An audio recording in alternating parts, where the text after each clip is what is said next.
السلام عليكم ورحمة الله وبركاته. معكم المهندسة رانيا من شركة المتحدون الدوليون للأدوية البيطرية. يا رب تكونوا بخير. تعالوا نشوف مع بعض البرنامج الأورجانيك والعلف السائل بيوفر قد إيه في العلف، ونقارنه كمان بكمية العلف اللي بياكلها بره البرنامج.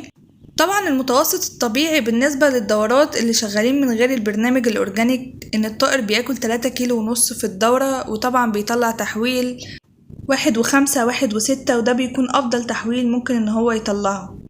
أما بالنسبة للبرنامج الأورجانيك إن الطائر بيكون واكل 3 كيلو ومطلع تحويل 1.3 1.2 وممكن 1.4 على حسب الرعاية.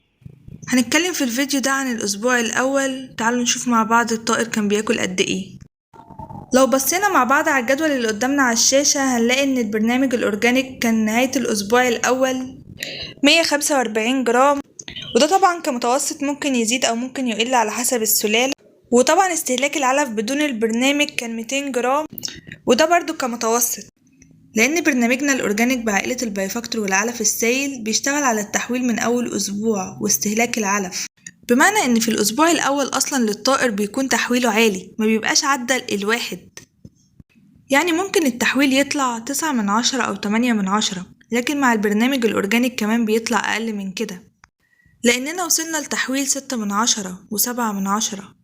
يعني شغلك للبرنامج الأورجانيك هيعليلك التحويل أكتر من بداية الدورة.